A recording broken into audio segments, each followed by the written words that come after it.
Welcome back, fellow tankers. Today we're going to be taking a look at the VK1602 Leopard, and this is one of my favorite lower, or I guess mid-tier tanks in the game. Having recently acquired my third Mark of Excellence, I figured I'd do a review to show you guys why I love it so much. I get the distinct impression that this tank isn't very popular, and the server stats confirm it. It's the least popular tier 5 light tank in the game, and it's also the worst performing. But I think this is because the Leopard is just misunderstood. It's a very flexible light tank that's both capable of flanking and attacking, as well as scouting.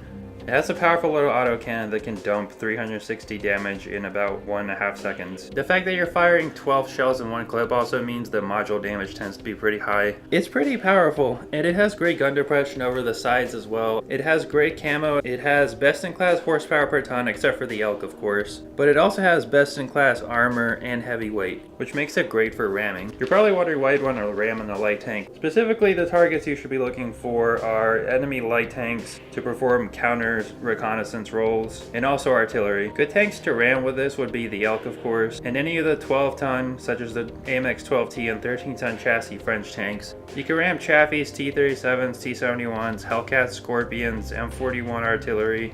Anyway, I'll show a bunch of icons on the screen of all the different tanks that you can ram. Okay, so keep in mind when I say this tank has good armor in its class, we're comparing it to a bunch of very thin-skinned light tanks. You're not going to be able to take any direct hits. It's 50mm at the front of both the turret and the hull, 30 at the side, and 30 at the rear. There's a few auto balance angles around the manlet, but that's still pretty thin. Kind of an interesting little anomaly is this 75mm peak at the front of where the upper and lower plate meet. I'm not sure if the collision mechanics are still the same, but that seems to be the first part to contact the enemy tank in a ramming situation, so that might be why it's so good at ramming. These tracks on the side also add 5mm of armor. For the most part, your armor is still made of paper though, so don't expect to stand up to sustained fire for very long. Alright, now we're going to compare the soft stats to some of the other tier 5 light tanks in the game. The M24 Chaffee is really the only analogous light tank to this. The Elk and the Crusader play a lot differently, so it's not really the same. Not surprisingly for an autoloader, the DPM is the worst of the bunch, but autoloaders are all about burst damage. Penetration is comparable to the Chaffee. The max range is really short however, so you can't really snipe with this tank. Not that you would want to anyway, with .46 accuracy, which is the worst of all the light tanks. It has the best aim time however, and among the best dispersion along with the Chaffee. It does have very good gun depression, but like I said earlier, only over the sides. The Leopard's top speed is the second slowest, but it's still pretty fast, and because you have a good horsepower per ton ratio, you'll be able to get up to and maintain that speed pretty well. The terrain resistance is a bit on the low end compared to the other light tank. Your traverse speed is a little bit on the low end as well, but because you have a good horsepower per ton, it's still fairly fast. The terrain resistance is pretty mediocre compared to the Chaffee and the Crusader. I was a little surprised to see the Elk had such bad terrain resistances, but with such a powerful horsepower to weight ratio, it doesn't really matter. The HP is right up there with the rest of the light tanks. Interestingly enough, the track health is a little bit higher, so you're probably gonna be able to sustain more of those little jumps without ripping your tracks off.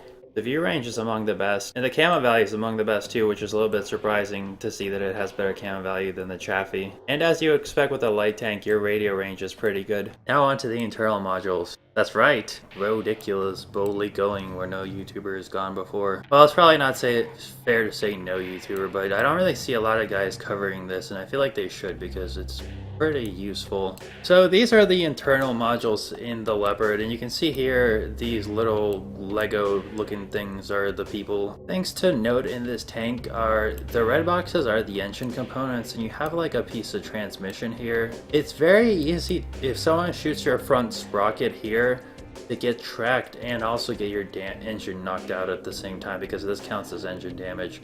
So it's not necessarily the worst idea to carry 2 repair kits if you want to like really pimp out your tank. Also, another thing, try not to get shot in the side because that's where all these ammo racks are, and if you do get shots at the back of the tank, this red box is the engine and these blue boxes are fuel tanks.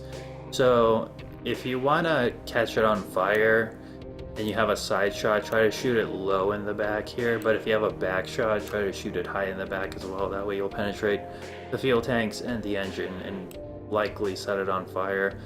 And one other thing I really like about this tank is the aesthetics. It just looks really cool. It kind of looks like a baby panther, like they squashed the hull of a panther and gave it a tiny little turret. It's also kind of a cute tank too, so there's always that. Let's talk about crew skills really quick. This tank has kind of a weird crew layout where the commander is also the gunner. The good side to this is that you have a separate radio man, which means you can train recon and situational awareness at the same time to rapidly improve this tank's already good view range for scouting. Sixth Sense and Camo are probably the most important skills on this tank, so train those up first. Feel free to drop for Brothers in Arms at any point, since that is a really good skill to have on this tank as well. For the Commander, I'd also recommend Recon, Snapshot, and Deadeye. For the driver, you can go for off-road driving because it doesn't have the best terrain resistance. I'm kind of crazy and I like ramming in this tank a lot, so I went for controlled impact. You can make the call on that. Smooth ride is also a great one. For the radio man, situational awareness is good to have. Call for Vengeance isn't a bad perk to get later on because it lets you get a little bit more spotting damage should you die. For the loader, Camo and Brothers in Arms is really all you need. You can go for safe stowage, but this tank has very low hit points, so you're probably not going to be able to take a lot of hits regardless. Also, I haven't really seen it taking that much ammo rack damage. As I said, this is a very flexible tank. For equipment, you can have a few different loadouts. I play it with a pretty aggressive loadout, so I have vents, optics, and a spall liner for ramming. Probably the most well-rounded loadout for this tank would be vents, optics, and binos, so that you can transition between active and passive scouting whenever needed. If you're more of a passive player, you can go for vents, binos, and camo net, but that's not really my style. Finally, for consumables, you have a few options as well. This tank responds very well to food consumables as well as gas consumables such as the 100 and 105 octane gasoline. I like to run with cheap blue gas and a standard repair kit and med kit. One thing I noticed about this tank is there's a fairly high chance of getting both your engine and tracks knocked out with a shot from the front. I think this is because it has some kind of four-wheel or four-sprocket drive system, I'm not sure, but I've seen it happen a lot, so it might be a good idea to pack 2 repair kits as well. Now let's take a look at a few clips from games that didn't quite make the cut.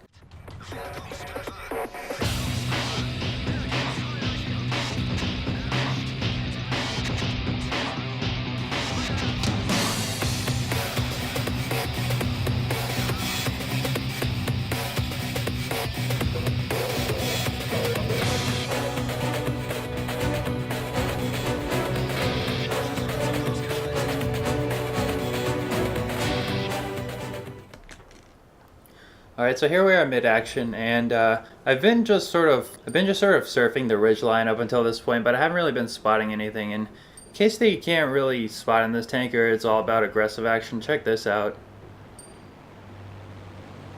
With a good camo crew, you can pull all sorts of crazy shit like this. I'm deep behind enemy lines and I'm spotting all the tanks and they're just getting demolished.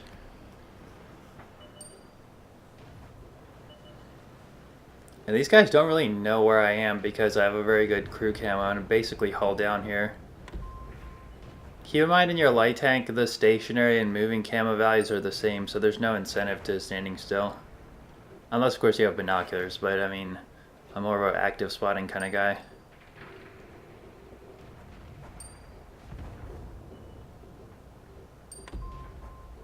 I'm not taking any shots here because I don't really need to. As long as I stay hidden and I keep spotting them, that's all the bunch of damage that's going to go to me. Well, of course I did there because I wanted to finish off that T-150, but it didn't quite work.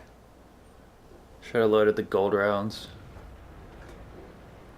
But it's not really a big deal. I mean, I missed out on 5 hit points. Not really a huge issue. And I'm pretty sure... Oh, the Artie's already been spotted and killed.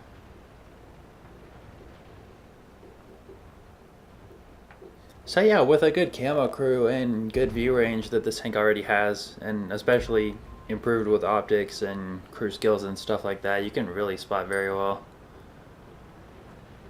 And of course I've been spotted here, but I mean there's not a whole lot they can do because I'm below cover.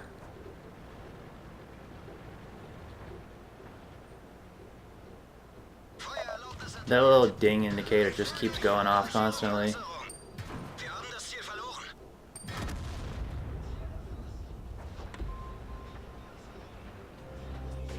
And there you go.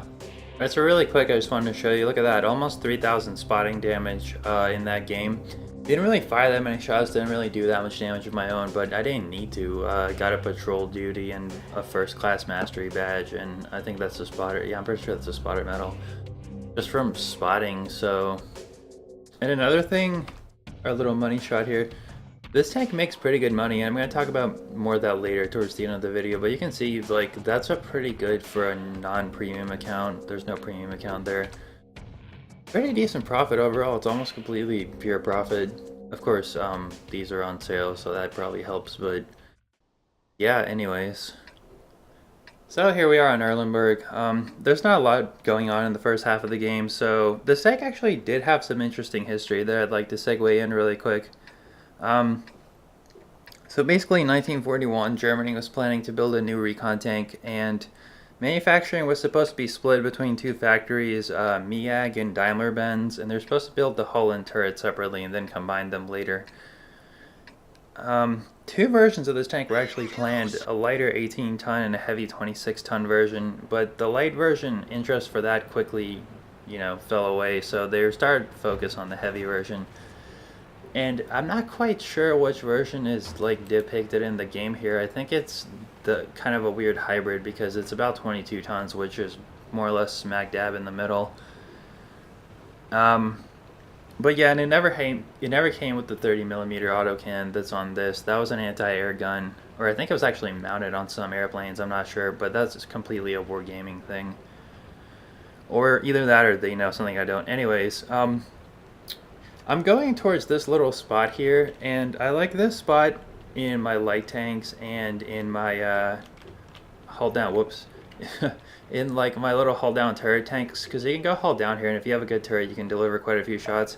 It's a bit risky with artillery in the game, but as long as you keep moving in your light tank and you're not consistently spotted, I think you're safe. If they do get into the town in the middle, though, in the middle of the map here, I think with the new spotting mechanics, they can hit you. Well, they can. I'm not sure if they could with the older ones. But anyways, it doesn't look like there's any danger of that. So I'm just kind of dicking around in the middle here. Anyways, where was I? Oh yeah, something that I thought was kind of crazy. For a light tank, they actually planned this to have about the same armor as the Panther. So it was supposed to have 80 millimeters of armor at the front and probably like less at the sides and rear, obviously. But even with just 88 millimeters at the front and still the same 30 millimeter sides, I think this could be a pretty powerful tank. And it was actually meant to mount a 75 millimeter KWK 41 gun. And I'm not 100% on this, but I think that's the Konage gun. So in that configuration, that could easily be like a tier 6 tank in this. It would be like kind of a counterpart to the LTTB, I would think, because that's another fairly heavily armored light tank. I don't really like the VK2801 that much. But yeah, besides that, so they planned to build 339 of these by 1944, but it was canceled before the first prototype was built.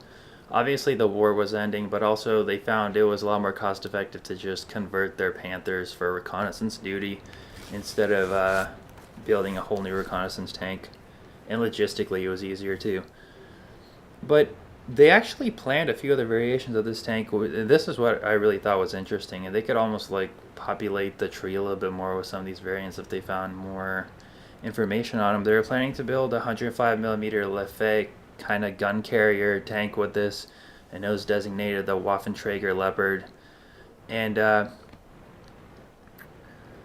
also a tank destroyer version called the Sturmgeschütz Leopard with the Panther 75 millimeter gun, and I think that was an open top vehicle, but I'm not sure. Also a Flak Panzer, two variants of a Flak Panzer with a quad 20 millimeter and a 37 millimeter single flak cannon. None of those obviously got mass produced, and we're actually seeing some action here. Crazy stuff. But anyways, so I'm gonna kind of spot from up here a little bit more. But one last thing. Part of this tank did see action. A few turrets were built and they were mounted on the let's see if I can pronounce this, the Sonderkraftfahrzeug, I think. Please don't kill me, German people. But yeah, that vehicle, which was kind of an AFV sort of thing, it was the 234 Puma variant of that was mounted with this turret and the 50 millimeter gun that you see in the game as well. And that actually did see some action on the Eastern Front, and apparently it did pretty well, so I think that would be a cool tank in this game. It's never going to happen because it's wheeled, but I don't know. I like those kind of wheeled little tank destroyer-y kind of things. So anyway, you can see here in the bottom right, I'm doing a lot of spotting of those artillery and pretty much everything else, and now I decided to go kind of ham and start pushing in because we're doing well on this flank, but the other flank's kind of falling back, so... And I wanted to get my mission done, which was get a bunch of spotting stuff in. And this is cool. I get unspotted, and there's an AT-7 over there. There he is, right there. And look how close I can get to him, pretty much out in the open before I get spotted. Not that he has the best view range anyway, but This tank is, like I was saying, it has pretty good camo, and if you stack those crew skills, you can do really well. And I kind of get out of the way and look at this. What is this? Oh look, it's a big fat tank destroyer. Guess what we're gonna do to him? And there's nothing he can do. He's not even trying that hard. I don't know why he's just like pushing me and not turning around, but yeah, we took care of him. And he's just like, no, get off me. I can't do anything. Help me, comrades. And this was so annoying. I didn't... But anyway, someone else gets him. So anyway, I really wanted to get a ram kill in before this game was over, and I assumed that the arty would be hiding in this area like they do. And lo and behold, they were. Look at that. It's the mighty Bert. And I almost ran into the water there, but I didn't, so whatever. That's what matters. Where are you going, Bert? Ramming speed! Yeah, not so mighty anymore, are you? I get to carry the honor of being the cutest tank in this game. And the Bert gets to die. And I think that's the end of the game. Yeah, it actually is. I didn't do any more damage, so I'm just going to go ahead and cut it off there. Alright, and here we are. Maze Tanker, Spotter, Patrol Duty, Kamikaze, even though I didn't die, so that doesn't really make sense, but whatever. It was from ramming that FV304. So pretty good game overall. I got almost 2,700 spotting and about 1,000 damage in of my own. Let's look at these screens. Almost 1,300 base XP. Nothing too particular interesting there. Traveled 3 kilometers. And like I was saying before, this tank makes pretty good money. So here I am making, again, almost pure profit. About 27,000 credits without a premium account. So that's not really a bad...